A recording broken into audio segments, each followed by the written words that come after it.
Okay, maayong mudto, may mudto na usab kanatong tanan Luzon, Visayas, Mindanao. Maayong mudto Philippines, may mudto world, may mudto universe. Sana napunta mga hingala, dili nga itong tulumanon sa kahanginan, C.O.N.A. Cathy Kisses on Air. O ako lang gihapon kining yung ubus nga alagad, Reverendo Padre Edwin Academia Acab. Abino adlaw na usab karon nga unsam tarong adlaw. Pizza 7 na kini sa bulan sa Disyembre tuig 2024. Sabado tarong higala, no. Kumusta naman ang atong mga lay ministers nga nangandam na usab, no, karong hapon mag-sharing na pud sila ni Padre o mangandam sila alang sa gibuhaton og mga adlaw, no. Kini mga lay ministers nato mga higala, kuan man ni sila mga force multipliers, no, man ni sila gitawag nato sa in English og extraordinary minister of the Holy Eucharist, no? Tungod kay siya lamay mangadto sa mga kabukiran nga dili na maabot sa pari, no, niya ining mga panahon sa pagmisa tungod lagi sa dili kay bidaghan muna nga kinahanglan gyud mi og mga force multipliers aron pud nga mudagha mo kuan mi kanang madaghan gyud nga maabot, no. Sa Bayawan, kumusta na nga atong mga lay ministers din ha, no? Kumusta diha sa Siaton, din na sa Sibulan, no? Din na sa Dumaguete, of course, sa Maytanhay. Mga aktibo mga higala atong mga lay ministers, no? Na muna gitawag na tuog kanang gitawag na to volunteerism nga wala gyud mga paglubad nga kadasig sa pagpangalagad, no, muna, no. Salamat kayo ha mga lay ministers, gato mga MBG pod, no. Ilabi na gayud si Ma'am Dinopol ang ilahang pinaka-head, no, nga aktibo usab kayo nga nagkuan gyud nang gitawag nato og nigahin gyud sa panahon sa paghatag usab og mga kalambuan sa natad sa pagpangalagad sa mga MBG, no, Mother Butlers Guild, no. Salamat kay Ma'am Dinopol, no, kanhi kuan siya din siya, no, sa kining Norso, no, nya karon nagahin na sa iyang panahon sa pag serbisyo sa simbahan, no. Nahala, no, maing mudto na kaninyong tanan. Nga ato pong mga nagkalain-lain nga mga mandated organizations, no, mga kining ato pod nga mga kini ba Legion of Mary, no, diri sa Siaton, diri sa Ayungon, aktibo po kayo mga kuan diri, mga kining membro nato sa Legion of Mary, no. Padayon gyud sila sa ilaha usab nga pagpangalagad, no. Ang ato po mga membro sa Family Life Apostolate, no, padayon po sila sa ilahang mga apostolado alang sa kaminyoon. No? Nala, no, mga BEC kuan po dato stakeholders, no, gato ang mga BEC stakeholders nga mauusab gyud po nagkamot, no, nga tuang ang atong simbahan makapangalagad gyud sa mga pinakasuok-suok ba, no, nga mahulma gyud mapuy-an gyud sa atong mga igsoon ang kining gitawag nato kining suludlon nga mga parte. Pero kumusta rin ang commission, no? Sila si Sister Luz Estrelianes, no? Kumusta, no?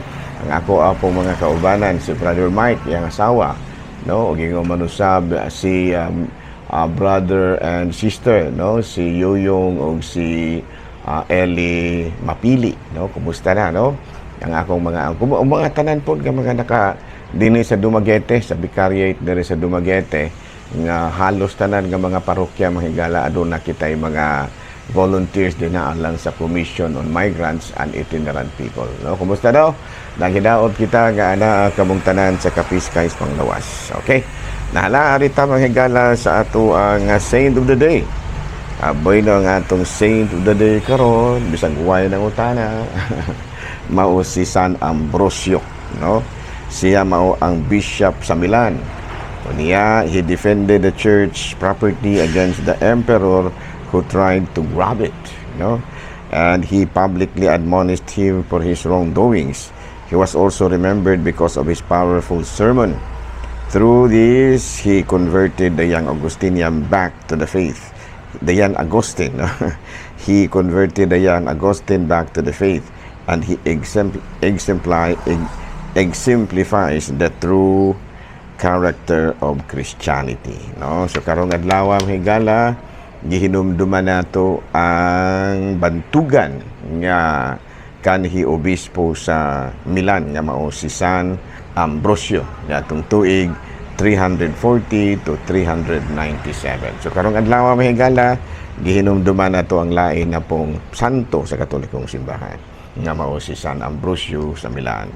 Abino arita mga higala sa ato ang CBCP News, Balitang Simbahan, bag-ong natudlong obispo sa diocese sa Balanga wala magdahom nga itudlo siya si obispo. Siya mao si Bishop-elect Rufino June Siscon Jr. No, matud pa ni Bishop-elect Rufino Siscon Jr. matud pa niya nagkalitan gid siya kay wala ba sa moagi sa pagka-monsignor. Nilahos sa siya gikan sa pagkapadre. Siscon Jr. nahimo siyang gitudlo siya isip usa ka obispo. Mao kadto mga higala, mga balitang simbahano ni ining kamudtuhon ug ari na ta mga higala sa atoa nga kining gitawag nato og katikisem. Bano padayon gyapon kita no sa atoa nga katikisem kabahin sa kining atoang pagtuo no kining atoang profession of faith and credo. Ang atong topic karon Article 7 kini, from thence he will come again to judge the living and the dead. No? From thence, no, kung sabi ni Saya pa na, gikan dito mo balik siya aron paghukom sa mga buhi ug sa mga minatay. Mo ni say from thence, no, THENCE. From thence he will come again to judge the living and the dead. Gikan dito mubalik siya aron paghukom sa mga buhi ug sa mga minatay. No, he will come in glory. Abay no, sa 668 sa ato ang Catechism on Air, Catechism of the Catholic Church, kini nagkanayon, si Kristo namatay ug nabanhaw aron mailhan nga siya Ginoo sa mga buhi ug sa mga patay. No? Nga siya Dios sa mga buhi ug sa mga patay. Ato kanang masabtan kung atong basahon ang Roma kapitulo 14 bersikulo 9. No? Si Kristo namatay ug nabanhaw aron mailhan nga siya Dios o Ginoo sa mga buhi ug sa mga minatay. Tungod na niini nahimo siyang Dios, no, nga nasulat din sa human history ug ingon man usab sa kabuhatan ug ang kabuhatan nahimong hingpit gikan kaniya, no? Sa to pa ang atong Ginoong Jesucristo nahimo siyang parte sa human history, historical. Sa ako na ginaingon, si Kristo usa ka historical figure, naagid siya sa history. O gani ang kabuhatan o ang creation nahimpong hingpit tungod kaniya. Kung atong basahon ang Efeso kapitulo 1 bersikulo 10, ato kanang masabtan. Isip Dios ba giila siya nga ulo sa simbahan nga mao ang iyang lawas. Ato kanang masabtan kung atong basahon ang Efeso kapitulo 1 bersikulo 22. Sa to pag-giila si Hesus nga ulo sa simbahan nga mao ang iyang lawas. Human nga natuman niya ang iyang misyon, misaka siya sa langit. No? Sa 671 bisan tuod kung siya naghari na sa iyang simbahan nga tinukod, no? Ato pahari na siya, giila na siya nga hari sa iyang simbahan nga tinukod. Apan wa gyud makumplito ang iyang pagkahari tungod kay wa pa man siya mubalik gikan sa langit. No? Wala pa man siya nibalik sa iyahang, wa pa man siya makaani sa second coming. So makumplito ang iyang pagkahari sa simbahan kung siya mubalik na sa ikaduha niyang pag-anhi. Nya padayon ang pagpangatake sa iyang mga kaaway. Bisan tuod kung sila nabuntog na tungod sa pagkabanhaw ni Kristo. Apan kay kitang mga katawhan padayon nga nagpaabot sa iyang pagbalik. No, o padayon usab kita nga nangandam busa matag Pasko gi sa ulo gyud nato ang mga Adbyento aron kanunay kitang makapangandam alang sa pagbalik sa Ginoo. Buoti pasabot nga pinaagi diay sa Pasko sa pagkatao gi sa ulog nato ang Pasko sa pagbalik ni Kristo. Okay, klaro? Naharaan na ta sa ato ang additional catechism. Okay, dara ta mahigala no mga pangutana. Padre. Nganong dili man pariho no ang gidaghanon sa mga libro sa Biblia sa Katoliko o sa mga Protestante. Kaya nga naman, sa Catholic version, adunay 73 ka mga libro, no? Kining Old Testament, 46 ka libro, unya sa New Testament, 27 ra ka libro, no? Abino, sa Protestante, 39 ang Old Testament, 27 ang New Testament sa taba pareho ra. Kanong dili man pareho, tungod kay aduna manggoy mga libro sa Katoliko nga wala nila ilha, no, nga kining gitawag na to kanang linamdagan sa Espiritu Santo. Sa Old Testament, wala nila dawata ang libro sa Tubit, Judith, Wisdom, Sirach, Baruch o gingamanusab sa First and Second Maccabees. Kaya alang kanila, dili kuno kini inspired by the Holy Spirit. Ug mao pud gihapon sa New Testament, no? Dili pud sila mutuo sa Hebreo, sa Santiago, 2 Peter, 2 John, 3 John, o gimanusab sa Judas, no? O gimanusab sa Apocalypse. Di sila mutuo ni ana, no?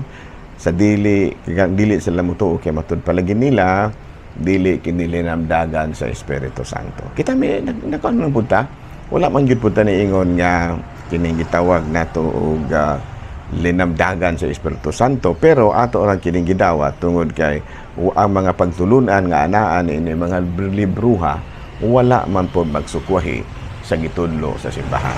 Wala man pod magsukwahi sa gitudlo sa Old and New Testament. Wala ba'y kalainan ba? So pwede na ito nagdawaton. Total, wala man na magsukwahi. Pero ang mga laing relihiyon, di yun sila. Kita na amang punta, anang hula-huna ang dili linamdagan, pero bisan tuod kung dili linamdagan, pero tungod kay wala man po musukwahi sa pagtulunan sa New Testament o sa Old Testament, sa regular ba, ang ato na pong gidawat. Kaya wala man lagi magsumpaki. Naklaro? Nahala. So muna nahitabo. Muna siya nagpaluyo nga rason. Tinuod ba padre nga adunay duha ka matang sa pagkapari sa Katolikong simbahan? Yes, aduna, no? Doon na kita gitawag natong ministerial priesthood, ordained, no? Sa Hebreo 4 versikulo 14 mo kayo nang mabasa. Busa ligunon ta nga atong pagtuo kay doon na kita pangulong pari nga halang doon nga ato sa presensya ni Jesus nga anak sa Dios. So sa ato pa ministerial kay na may pangulong pari, andun na po'y mga sumusunod nga pari. Kaya na may pangulo na ang sumusunod. Unya doon na po tayo gitawag sa in English og common priesthood, no, by virtue of our baptism nahimo usab kitang mga kaparian. Sa 1 Peter chapter 2 verse 4 to 5, panuol kamo sa Ginoo ang buhing bato nga gisalikway sa mga tao apan gipili sa Dios nga iyahang ug iyang giisip nga bilidhon. Panuol kamo mga batong buhi ug ipagamit ang inyong kaugalingon aron pagtukod sa espirituhanong templo. Mag-alagad kamo ingon nga mga balaang pari paghalad sa espirituhanong pag-alagad nga mga halad ngadto sa Dios pinaagi kang Kristo. Sa gisulti, panuon kamo isip mga balaang pari. Muna gitawag nato og common priesthood by virtue of our baptism. Okay, klaro na. Okay, last question. Father, unsa man ang di mailhan sa Katolikong simbahan? Of course, ang Katolikong simbahan usara. Usara unya balaan tungod kay matud palagi walay ikasaway. Efeso chapter 5 verse 25 to 27 unya Catholic tungod kay matud pa gisugo man ni Kristo sa Mateo kapitulo 28 versikulo 15 sa 20, gisugo man lagi ang tanan nga mga apostoles pangadto kamo tibuok kalibutan ug tuloy sila himuha sila ako mga tinun-an ug buniyagi sila sa ngalan sa Amahan sa Anak Espiritu Santo. Unya sa ikaupat apostolic tungod kay atong basahon sa Efeso kapitulo 2 bersikulo 19 sa 20, gitukod kamo sa sukaranan nga gipahimutang sa mga apostoles ug sa mga propeta ug sa bato nga mao si Kristo Jesus, nga sa bato nga sukaranan nga mao si Kristo Jesus. Gitukod kamo diha sa sukaranan nga gipahimutang sa mga apostoles ug sa mga propeta ug ang bato nga gisukaran mao si Kristo Jesus. Klaro na na. So ang Katolikong simbahan usara gyud na, no? Usara ikaduha balaa nga siya, no? Santos. Na ikatulo, Katoliko masangyawang tibuok kalibutan ug apostolik tungod kay gitukod man ibabaw sa mga apostoles. Oo, klaro? Abay no, dinihi na lang una kita kutob. Ako lang gihapon kini yung ubos nga alagad Reverendo Padre Edwin A.